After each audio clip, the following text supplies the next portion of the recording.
भीम आपल्या फुले शाहू आंबेडकरांच्या महाराष्ट्रामध्ये जाणीवपूर्वक जातीय तेढ निर्माण करण्याचं काम या सरकारमार्फत होत आहे। स्वयंघोषित संत रामगिरी बाबा हा रामगिरी नाही हरामगिरी भोंदू बाबा आहे। कारण राम म्हणायचा लायकीचं नाही। दिवाळी में आली रमजान में हमारे राम, या राम नाव ह्याला शोभत नाही। जाणीवपूर्वक जातीय तेढ निर्माण करण्यासाठी प्रेषित प्रॉफिट मोहम्मद साहेबांच्या विरोधामध्ये जाणीवपूर्वक राजकारण करून जातीय तेढ निर्माण करण्यासाठी टिप्पणी करून त्याचं चित्रीफी करून समाजामध्ये प्रसार माध्यमाद्वारे व्हायरल करण्याचा प्रयत्न केला।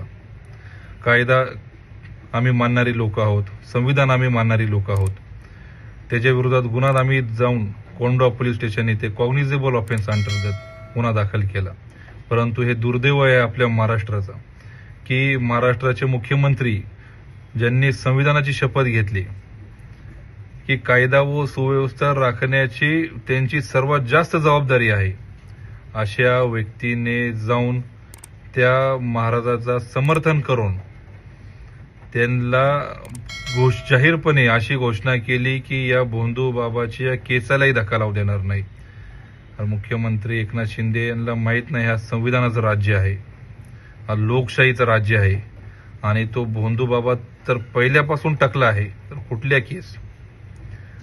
आणि राहिला विषय त्याला अटकेचा, आमचा हा संघर्ष जोपर्यंत त्याला अटक होणार नाही तोपर्यंत आम्ही हा लढा चालूच ठेवणार आहे।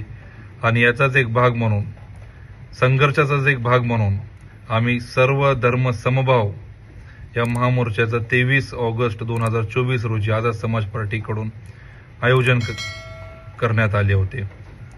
पुणे बाबासाहेबांचा पुतळा collector of camp to collector office हे असं मोर्चाचं ठिकाण होते आणि ते सर्व जात धर्माच्या लोकांनी त्यामध्ये समर्थन देऊन हा अत्यंत शांतपणे संविधानिकरित्या संविधानिक मार्गाने तो पार पडला। त्या ठिकाणी बरेच पोलीसही हजर होते। त्यांनाही मी परत या माध्यमातून आभार व्यक्त करतो की त्या ठिकाणी त्यांनी आम्हाला त्या मोर्चामध्ये साथ सहयोग दिला।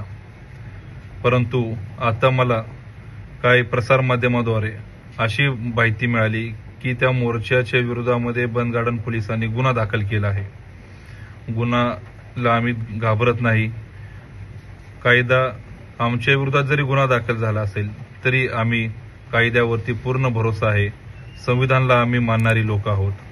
हे पोलीस प्रशासन मधले पोलीस हे आमचेच भाऊ आहेत, आमचेच बांधव आहेत। परंतु हे गृहमंत्री जे आहेत हे मनुवादी सरकार एकनाथ शिंदे देवेंद्र फडणवीस हे जाणीवपूर्वक जर कायद्याच्या नावाखाली जर चुकीचं काम करण्याचा जर प्रयत्न करत असतील तर आम्ही या माध्यमाद्वारे मी जाहीर करतो की सदरील गुन्ह्यामध्ये आम्ही त्यांनी असं जाहीर केलंय की 300 लोकांवरती गुन्हा दाखल केला आहे।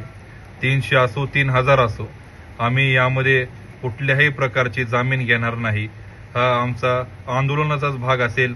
जोपर्यंत त्या भोंदू बाबाला अटक होत नाही तोपर्यंत आम्ही त्या सदरील गुन्ह्यामध्ये सुद्धा जामीन घेणार नाही आणि हा लढा आम्ही जोपर्यंत त्याला अटक होत नाही तोपर्यंत चालूच ठेवणार। जेल भरो आंदोलन आमचं असेल। या माध्यमातून एवढे मी जाहीर करतो। जय हिंद, जय भारत।